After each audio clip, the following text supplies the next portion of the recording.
मुझे बताया गया है कि समुद्र प्रताप को विशेष रूप से पॉल्यूशन कंट्रोल के लिए डिजाइन किया गया है, लेकिन इसकी भूमिका मैं मानता हूं यहीं तक सीमित नहीं है। यह सर्च एंड रेस्क्यू ऑपरेशंस में भी उतना ही सक्षम है, कोस्टल पेट्रोल में भी उतना ही प्रभावी है और मैरीटाइम सेफ्टी को मजबूत करने में भी उतना ही यह महत्वपूर्ण है। इसका अर्थ यह है कि शिप में एक ही प्लेटफॉर्म पर कई कैपेबिलिटीज को इंटीग्रेट किया गया है। यही मॉडर्न अप्रोच आज के मैरीटाइम चैलेंजेस की मांग भी है, जहां फ्लेक्सिबिलिटी और रेडीनेस और दोनों इक्वली इंपॉर्टेंट है। साथियों, समुद्र प्रताप भारत की पहली स्वदेशी रूप से डिजाइन की गई पॉल्यूशन कंट्रोल वेसल है और कोस्ट गार्ड फ्लीट की अब तक की सबसे बड़ी यह पोत है। आप इसका आकार देखिए, 4170 टन का डिस्प्लेसमेंट और 115 मीटर की लंबाई अपने आप में इसकी विशालता को दिखाती है।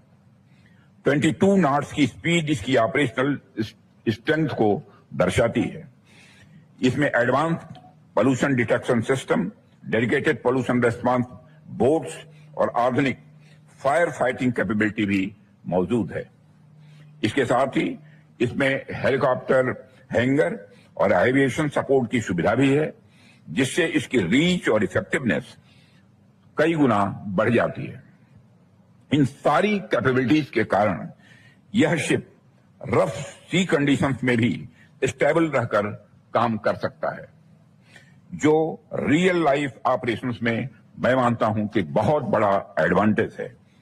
साथियों, इस शिप की एक और खास बात यह है कि इसमें 60% से अधिक इंडिजिनस मटेरियल्स का ही उपयोग हुआ है।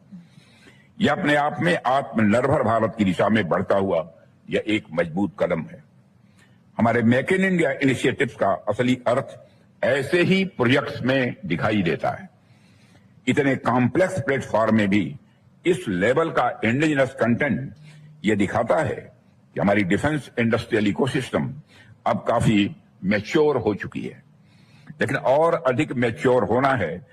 मैं चाहता हूं 60% ही नहीं बल्कि हम 90% तक हमारा इंडिजिनस कंटेंट हमारे शिप्स में हो, यह हम लोगों की कोशिश है। हमने डिफेंस मैन्युफैक्चरिंग में कम से कम इतनी क्षमता तो आज हासिल कर ही ली है कि हम मैन्युफैक्चरिंग से संबंधित कॉम्प्लेक्स चैलेंजेस को भी हैंडल करने में आज सक्षम हैं।